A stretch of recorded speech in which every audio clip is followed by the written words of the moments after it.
जय हिंद विद्यार्थी मित्रांनो. वयवाढी संदर्भात आपण याआधी भरपूर व्हिडिओ बनवलेले आहेत. जसं की 3 ते 4 दिवसानंतर एक आपला व्हिडिओ हा टोटली वयवाढीवरती येत असतोय. तर आजपर्यंत आपण काही चर्चा केली की वयवाढ भेटेल का? किंवा वयवाढ भेटायलाच हवी, अशा पद्धतीच्या आपल्या व्हिडिओच्या माध्यमातून माहिती असायची किंवा कशा पद्धतीने वयवाढ भेटू शकते. परंतु या व्हिडिओमध्ये आपण जरी वयवाढी भेटली तर ती कशा पद्धतीने भेटू शकते, जसं की 1 वर्षाची विशेष सवलत का सरसकट वयवाढ 33 वरून 38 हा स्वतंत्र जी आर प्रकाशित होऊन त्या हिशोबाने इथून पुढे चालू होईल.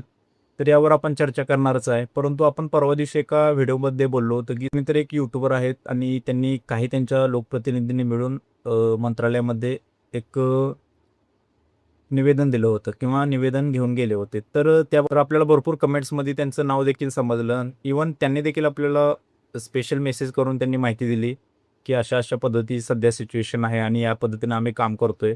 तर त्यांच्यासाठी स्पेशल ॲप्रिशिएट फॉर मुकुल किनकर. कारण मी आजपर्यंत जास्त ह्या गोष्टींशी फील्डशी रिलेटेड नव्हतो. जसं की वयवाढ असेल या मुद्दा. कारण आपण सर्वसाधारणनुसार आपण पोलीस भरतीचे लेक्चर देत असतो आणि इथून पुढे तेच देतोय. आणि याबाबतीत माहिती नव्हती. परंतु मला प्रत्यक्षात जेव्हा त्यांचं काम समजलं, तेव्हा असं वाटलं की की त्यांची मागणी आणि मागणीची जी हे पद्धत आहे, ही सगळ्यात महत्त्वाचं आहे. कारण मागणी बऱ्यापैकी सगळ्यांची योग्यच असते, एक ठरलेली असते. परंतु मागण्याची पद्धत अतिशय योग्य पद्धतीने आहे. तर आपण आपल्या चॅनलच्या माध्यमातून त्यांना ॲप्रिशिएट करायला काहीच प्रॉब्लेम नाही. कारण की काय होतं की ग्रामपातळीवरती भरपूर मुद्दे असतात. जसे की वयवाढीमध्ये देखील सुरुवातीला काही विद्यार्थी एक वेळची विशेष सवलत, त्यानंतर सरसकट वयवाढ असे मुद्दे चेंज होत राहतात. तर हे सगळे मुद्दे आपण आपल्या ग्रामपातळीपर्यंतच सीमित राहतात. काही जण असे असतात, की हे मुद्दे उचलून तिथपर्यंत पोहोचवतात, जिथपर्यंत त्या मुद्द्यांची खरी गरज आहे आणि तिथे जायला हवे. तर ह्या गोष्टी खूप महत्त्वाच्या आहेत. वयवाढ मिळण्याच्या दृष्टिकोनातून ह्या गोष्टी खूप महत्त्वाच्या आहेत आणि आपल्याला जसं की माहीत आहे, की सध्या होमगार्डच्या देखील वयवाढीचा मुद्दा आहे. तो देखील निकाल मार्गी लागेलच आणि सर्वाधिक होमगार्डच्या वयवाढी संदर्भातील निवेदन पण देखील जात आहेत. तर आपण येऊया व्हिडिओच्या मेन मुद्द्याकडे, जसं की वयवाढ ही कशा संदर्भात भेटू शकते, की एक वेळची विशेष सवलत या माध्यमातून भेटेल, की सरसकट वयवाढ 33 वरून 38 डायरेक्ट भेटून जाईल. तर हा मी तुम्हाला एकच सांगेन, की हा निर्णय संपूर्णतः राज्य सरकारकडे आपण सोडून दिला पाहिजे, की ते याबाबतीत कसा विचार करतील आणि विद्यार्थ्यांच्या मागण्या कशा संदर्भात जास्तीच्या आहेत, त्यावरून हे निश्चितच त्यावरती विचार करतील. आणि काही विद्यार्थी असे देखील म्हणत होते, की सर वयवाढीचा मुद्दा म्हणजे पोलीस भरती 3 ते 4 महिन्यावरती येऊन थांबलेले आहे आणि वयवाढी संदर्भात कसला जी-आर नाही किंवा काय नाही या संदर्भात बोलत होते. तर त्यांना मी एकच सांगेन, की काही अंतर्गत गोष्टी या अशा असू शकतात, जसे की मागील आपण बघितलेलं आहे. मागील 2 ते 3 भरतीच्या बेसिसवर मी तुम्हाला हे सांगतो, की काही अंतर्गत गोष्टी अशा असू शकतात, की वयवाढीचा मुद्दा ज्या दिवशी अंतर्गत चालूच असेल, त्यावरती विविध समित्या असतील किंवा काय जी-आर काढायचा किंवा अशा संदर्भात ह्या गोष्टी अंतर्गत चालूच असतात. आणि ज्यावेळेस त्या क्लिअर होतील, आपण आधी पण बघितलेलं आहे, वयवाढीच्या संदर्भातली अपडेट आणि जाहिरात ही अगदी जवळपास आलेली आहे. ही जवळपास अगदी कमी दिवसाच्या फरकामध्ये 7 ते 8 किंवा 8 ते 10 दिवस किंवा 2 ते 3 दिवसानंतर ही जाहिरात पडून जाते. तर ह्या गोष्टी तर ह्या गोष्टी प्रत्येक विशिष्ट काम चालू असते आणि ह्या गोष्टी जेव्हा क्लिअर होतील तेव्हाच जाहिरातीचं नियोजन होत असते. ह्या दोन्ही असं नाही की फक्त एकाच गोष्टीच्या मागे आपण ज्या पद्धतीने विचार करतोय प्रत्यक्षात तसं असेल असं नाही. कदाचित त्याच्या वेगळं देखील आणि ते आपल्यासाठी बेस्ट देखील असू शकते.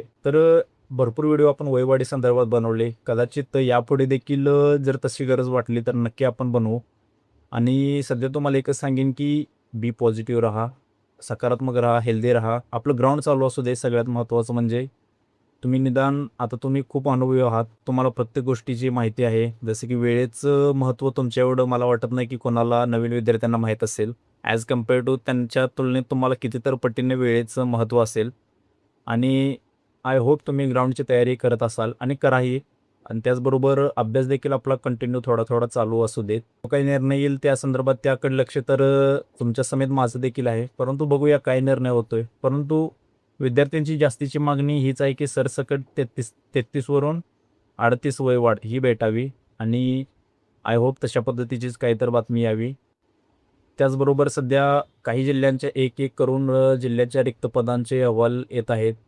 कुठेतरी अंतर्गत हालचाली या चालू झालेल्या आहेत असं म्हणायला काही हरकत नाही. कारण आपण आधीही देखील बघितलेलं आहे की यावेळेस सध्या काय होतंय की जाहिरातीच्या सर्वसाधारण 2 ते 3 महिन्याआधी काय होते की अप्पर पोलीस महासंचालक व खास पथके यांच्यामार्फत रिक्त पदांचा अहवाल मागणीबाबत असे पत्र रिलीज होते. परंतु यावेळेस काय झालेलं आहे की ती आधीच झालेलं आहे. ती मागची भरती जशी कंप्लीट झाली त्यानंतर 1 ते दीड महिना पण ओलांडू दिला नाही. त्या पद्धतीचं जी-आर प्रकाशित केलेलं आहे आणि त्यानुसार विविध जिल्ह्यांमध्ये कामे चालू देखील आहेत आणि त्या टप्प्याटप्प्यात गोष्टी पूर्ण होतीलच. जाहिरात देखील जास्त विलंब नाही होणार आणि त्या हिशोबानं आपला चांगला अभ्यास करा. व्यवस्थित आपली तब्येत सांभाळून सगळ्या गोष्टी नियोजन करा. ग्राउंड देखील आणि अभ्यास ह्या गोष्टी बॅलन्स करून काय अपडेट येईल ते आपण नंतर बघूच. आता वयवाढी संदर्भात आपला एक मुद्दा की कशा पद्धतीने वयवाढ भेटू शकते. नेक्स्ट व्हिडिओ कोणत्या टॉपिकवर असावा नक्की कमेंट करा. आपण त्यावरती उद्याच व्हिडिओ घेऊन येऊ. तोपर्यंत सर्वांना जय हिंद. स्टे